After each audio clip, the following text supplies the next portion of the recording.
네, 시청자 여러분 안녕하세요. 일상생활의 사례를 통해 법을 재미있게 풀어보는 시간 똑소리 나는 생활법률 박수진입니다. 똑소리 나는 생활법률 매 시간마다요. 알기 쉬운 사례를 통해서 여러분 일상생활에 필요한 법률 상식 알려드리고 있는데요. 저희 지난 시간까지 자전거 교통사고와 교통사고 보험 사기에 대해서 알아봤습니다. 여러분 자전거를 타고 주행하실 때는요. 이 우측 도로 가장자리로 운행해야 한다는 점 잊지 마시고요. 보호구 착용하시는 것도 꼭 잊지 마시기 바랍니다. 그리고 저희 교통사고 보험 사기에 대해서도 이야기 나눴었죠. 이 보험 사기가 의심된다면 꼭 경찰서나 담당 보험사에 연락해서 2차 피해 없으시도록 하길 바랍니다. 일상생활의 사례를 통해 법을 재미있게 풀어보는 시간, 똑소리 나는 생활법률, 지난 시간까지는 권영민 손해사장사와 함께 교통법률에 대해서 알아봤는데요.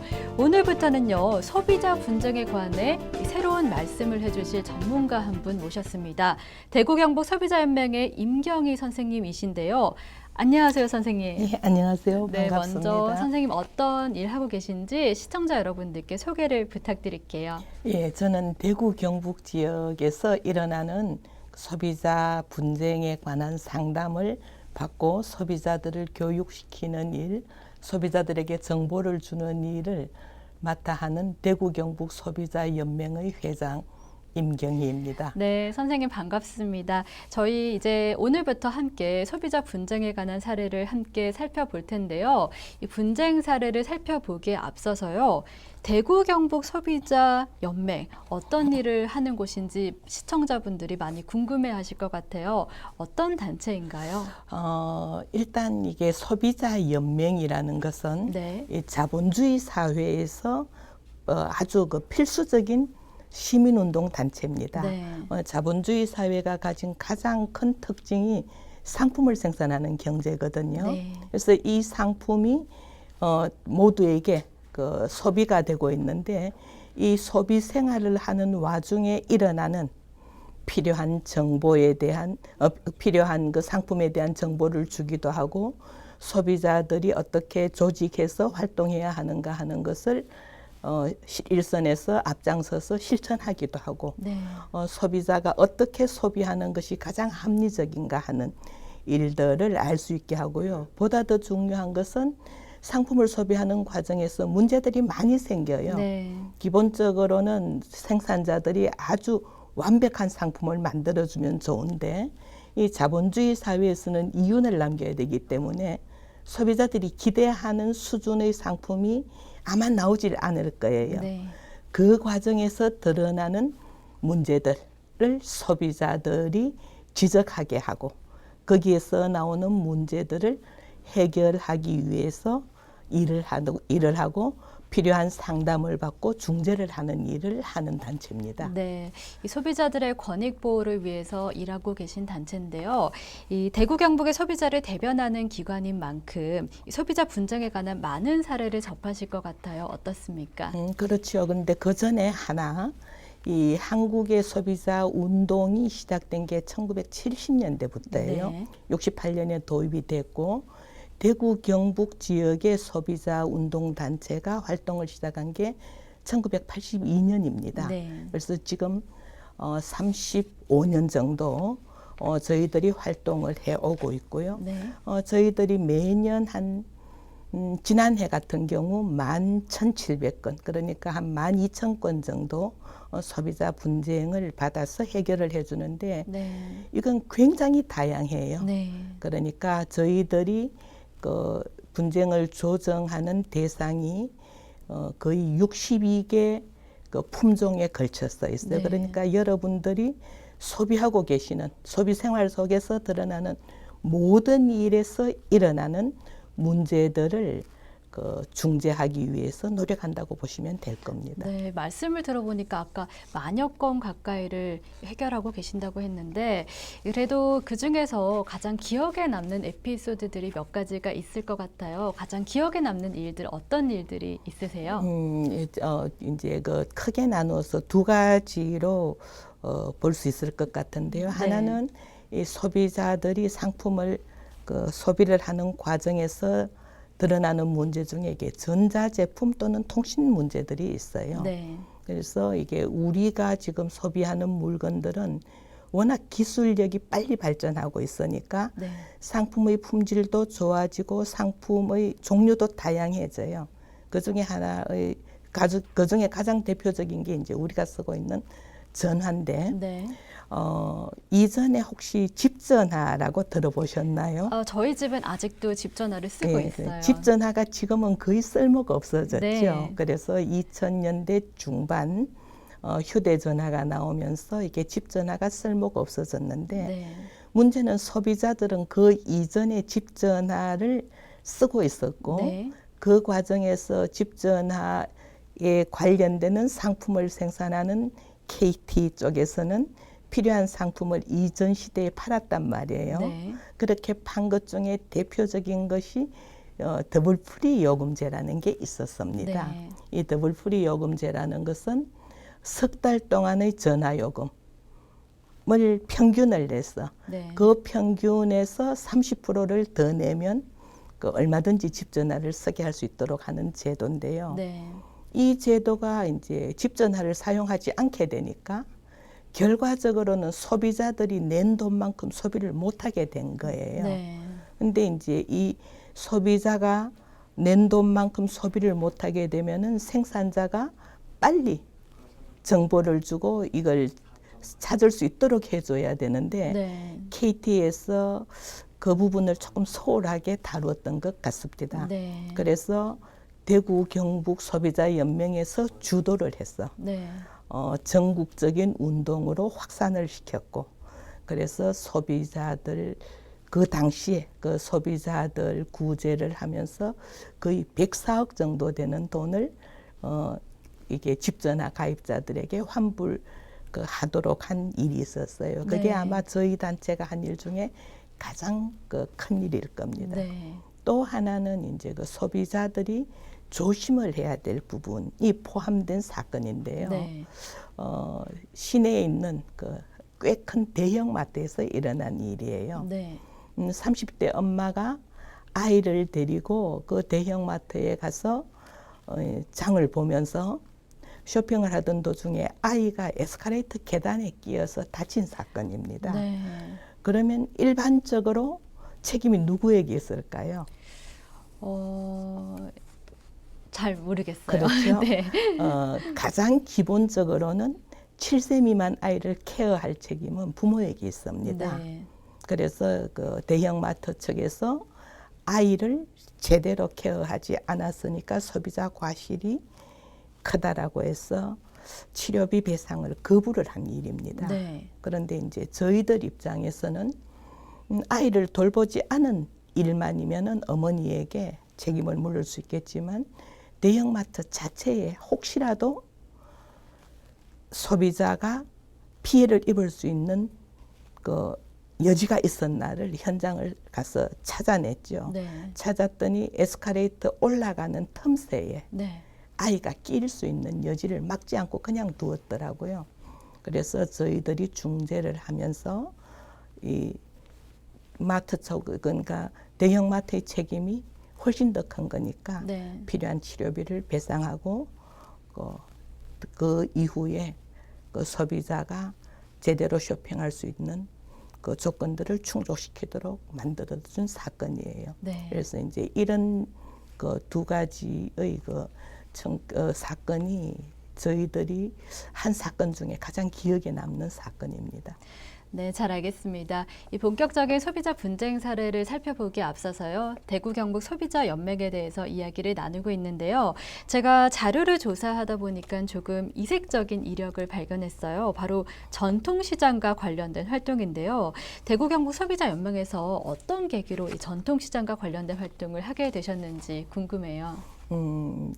저희들이 그 소비자 운동을 하고 있지만 이 소비자 운동이라는 것은 지역 사회의 발전과 맥을 같이 할 수밖에 없습니다. 네. 그래서 지역적으로 이 전통시장 상인들이 굉장히 힘들게 지금 그 시장을 꾸려가고 계시는데 이 과정에서 소비자 운동의 차원에서 전통시장 상인들을 도울 수 있는 방법이 없을까 해서 네. 저희들이 그 전통시장 상인들을 위한 활동을 시작했고요. 그런 과정에서 이제 저희들이 전통시장을 홍보해 주는 것도 물론 중요하지만 시장 상인들은 물건을 팔아야 되는 사람들이에요. 네. 그래서 현장에 가서 보니까 백화점 또는 대형 마트하고 조금 다른 양상을 보여주고 있더라고요. 네. 그게 무엇인가 하면 전통시장과 이게 대형 마트, 백화점 사이의 그 포장 단위를 보시면 우리가 그 특히 일반 소비자들이 왜 전통시장을 백화점보다가 덜 가게 되는가 하는 걸 알 수 있으실 거예요. 네. 백화점은 포장 단위가 100g 단위입니다. 네. 전통시장은 1,000원, 2,000원, 3,000원 단위예요. 네. 그래서 이제 이런 포장을 고치는 방법 이런 것부터 해서 이제 저희들이 소비자가 원하는 상품이 어떤 것인가 하는 것을 시장 상인들에게 알려주는 사업을 시작을 했고 그래서 2009년부터 꾸준히 전통시장을 이용하는 소비자들의 의식이 어떤가를 조사를 하고 그 결과를 상인들에게 알려주는 일들을 하고 있고요. 덧붙여서 저희들이 가지고 있는 그 사진 자료 같은 것을 통해서 전통시장이 가진 그 역사적인 가치를 알려주는 일 같이 하고 있습니다. 네, 대구 경북 소비자 단체에서 이 소비자의 권익 보호와 소비자의 의식 수준 향상을 위해서 힘쓰시고 계신 것 같은데요. 이제 본격적으로 이 소비자의 분쟁에 관한 이야기를 나눠볼 텐데요. 먼저 이 소비자 분쟁을 살펴보기에 앞서서요. 이 방송을 보고 계시는 시청자분들이 제품의 품질과 서비스에 불만을 가지고 있을 경우 어떻게 하면 소비자 연맹의 도움을 받을 수 있을지 궁금해요. 소비자 여러분들께서 문제가 생겼을 때는 크게 나누어서 3가지 방법으로 여러분들이 가지고 계신 문제점에 대해서 도움을 청하실 수 있습니다. 네. 첫 번째는 대구 지역에서 활동하고 있는 소비자 단체가 저희 대구 경북 소비자 연맹을 위시해서 YMCA, YWCA, 그다음 소비자 교육 중앙회 이렇게 4단체가 소비자 상담을 받고 있습니다. 그래서 이 단체들을 방문을 하시는 방법이 하나가 있고요. 네. 그다음 대구시 소비생활센터라는 기구에서도 소비자 상담을 받고 있으니까 거기를 방문을 하시는 방법이 있습니다. 네. 두 번째는 전화를 이용하시는 방법인데요. 전화는 지금 전국적인 시스템을 가지고 있는 1372라는 전화가 있고요. 네. 그다음에 저희 대구 경북 소비자 연맹에서 따로 상담 전화를 개설을 해서 받고 있습니다. 이 전화가 대구 지역 053-650-7041번입니다. 네. 이 전화를 이용해 주셔도 좋고요. 세 번째는 인터넷을 이용하시는 방법입니다. 이 인터넷은 여러분들께서 한국소비자연맹 또는 한국소비자원이라고 치시면 그 관계되는 기관들을 통해서 여러분들의 불만 또는 여러분들이 가진 애로점을 상담을 받으실 수 있게 됩니다. 네, 잘 알겠습니다.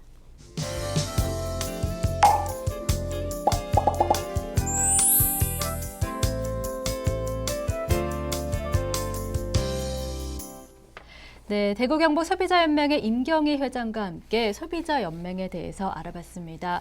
혹시 본인이 구입한 물건이 마음에 안 드시거나 불편사항이 있으시면 소비자연맹에 연락을 해서 도움을 받아보시는 게 좋을 것 같습니다. 일상생활의 사례를 통해 법을 재미있게 풀어보는 시간. 그럼 지금부터 첫 번째 사례를 살펴보도록 하겠습니다. 어떤 사례가 준비되어 있는지 함께 만나보시죠.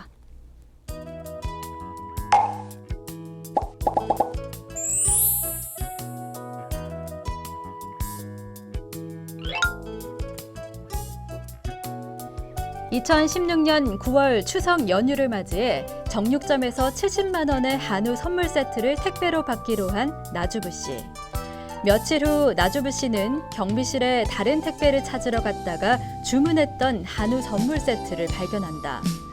집에 와서 열어보니 고기가 상한 상태. 배송 후 아무 연락 없이 택배를 경비실에 맡겨 고기가 상했기 때문인데 택배 회사에 배상을 요구한 나주부 씨. 과연 보상을 받을 수 있을까? 네, 선생님, 소비자 분쟁에 관한 첫 번째 사례를 함께 살펴봤는데요. 요즘 워낙 온라인을 통한 쇼핑을 많이 하다 보니까 이런 일이 비일비재할 것 같아요. 지금 상황을 보면요. 이 택배 기사가 나주부 씨에게 배송이 완료됐다는 연락을 하지 않아서 70만 원짜리 한우가 못 먹게 돼버렸습니다. 이럴 경우에 제품이 손상된 경우에 보상을 받을 수 있을까요? 네, 그렇죠. 보상을 받을 수 있는데 이 택배를 위시해서 네. 그 모든 소비 생활에서 드러나는 그 현재 그러니까 한국에서 소비가 되고 있는 62개 품종에 관해서 네. 공정거래위원회가 고시한 소비자 분쟁 해결 기준이 있습니다. 네. 그래서 그 기준에 따라서 이런 경우 배상이 가능한데요. 네. 택배 물건이 분실됐다고 하셨죠. 네. 분실이 된 경우에는 그 물건에 대한 배상은 받을 수 있습니다. 네. 받을 수 있고 그게 아니고 예컨대 상한 물건을 받았다. 이럴 때는 수선 또는 수리가 가능할 때는 택배회사에게 수리 또는 수선을 받을 수가 있고요.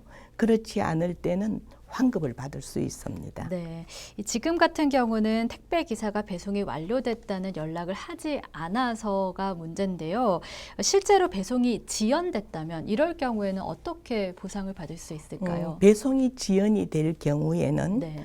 배송 일자를 특정을 하셨다면 네. 운임의 2배를 배상을 받으실 수 있습니다. 네. 그리고 일자를 특정하지 않았다면 네.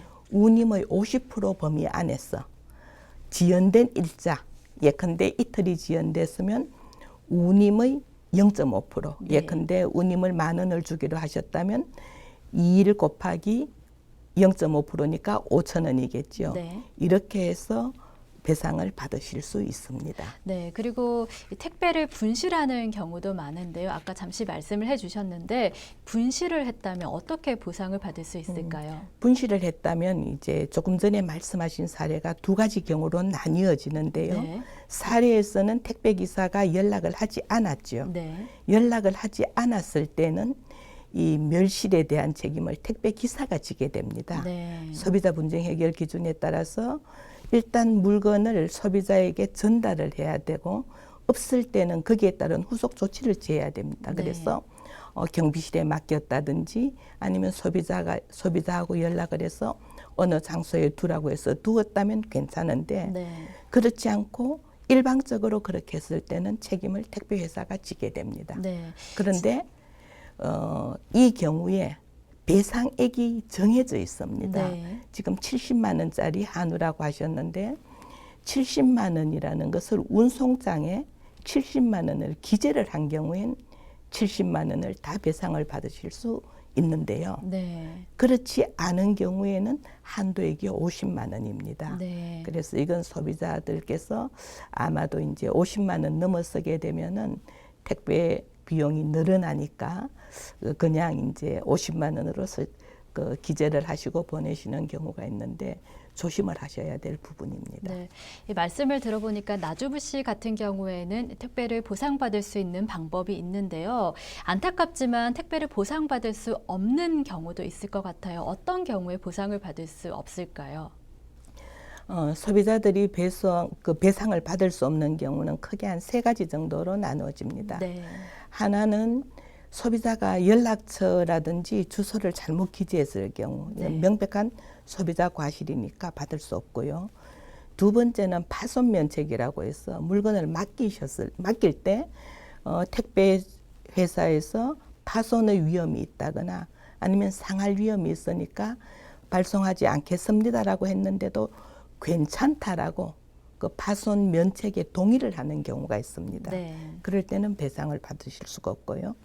세 번째의 경우에는 분명히 집에 물건이 오지 않았거나 상했는데 이 물건을 받고 난 다음에 14일 동안 이의를 제기하지 않았을 때 네. 택배 규약에 그 표준 약관에 있는 겁니다. 그래서 표준 약관에 따라서 14일 이내에 이의를 제기하지 않게 되면 배상을 받으실 수 없습니다. 그래서 14일 이내에 문제가 생기면 반드시 이의를 제기해 주시기 바랍니다. 네, 시청자분들이 잘 알아두셔야겠습니다.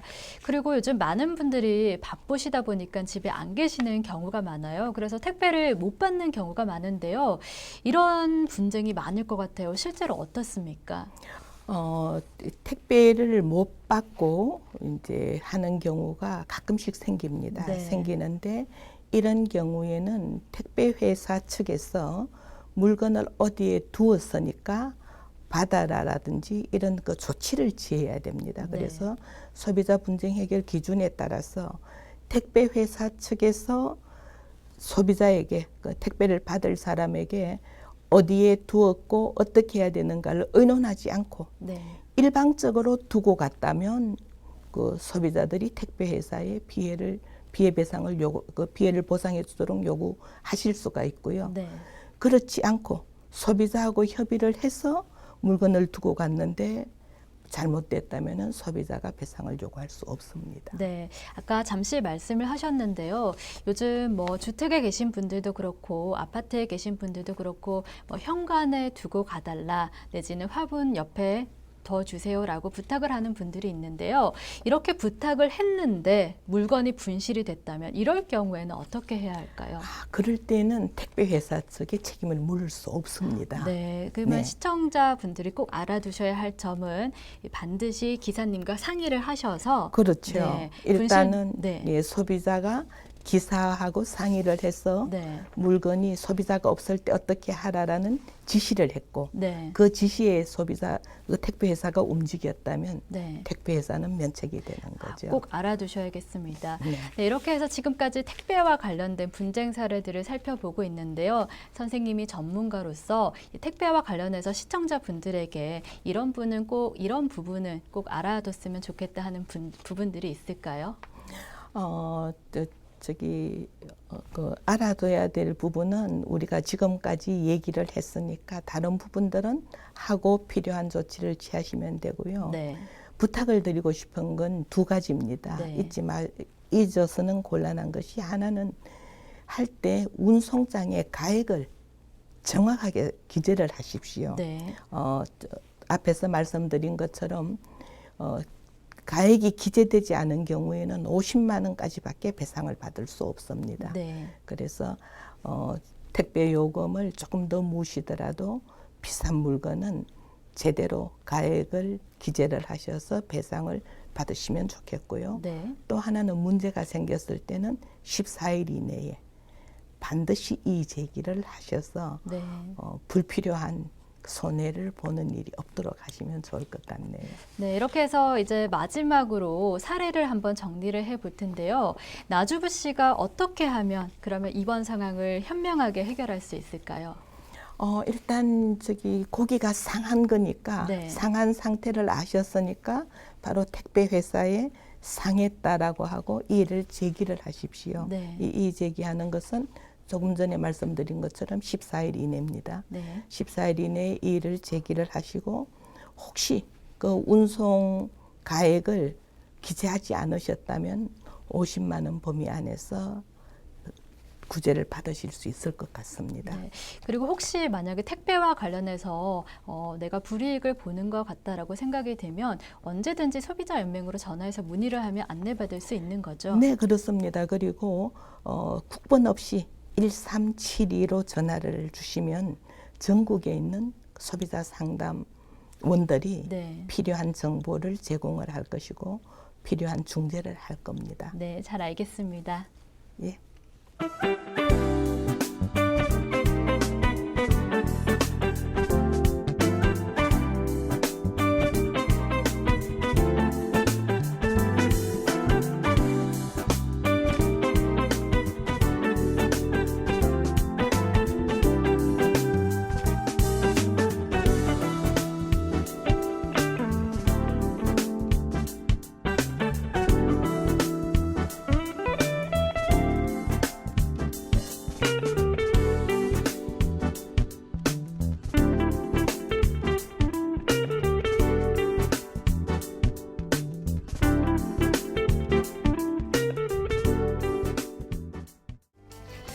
네, 지금까지 선생님과 함께 택배와 관련된 소비자 법률에 대해서 알아봤는데요. 아까 선생님 말씀처럼 우리는 살아가면서 많은 소비 활동을 하고 있습니다. 먹는 것에서부터 입는 것까지, 즐기는 것까지 많은 소비 활동을 하고 있는데요. 이렇게 많은 소비 활동을 하면서 손해를 보거나 피해를 보면 정신적으로나 물질적으로 큰 피해를 보게 됩니다. 그래서 현명하고 똑똑한 소비 활동을 위해서 앞으로 저와 함께 소비자 분쟁에 관한 법률 상식 알아두시면 좋을 것 같습니다. 그럼 저는 다음 시간에도요, 알찬 법률 상식 들고 여러분 찾아뵙도록 하겠습니다. 감사합니다.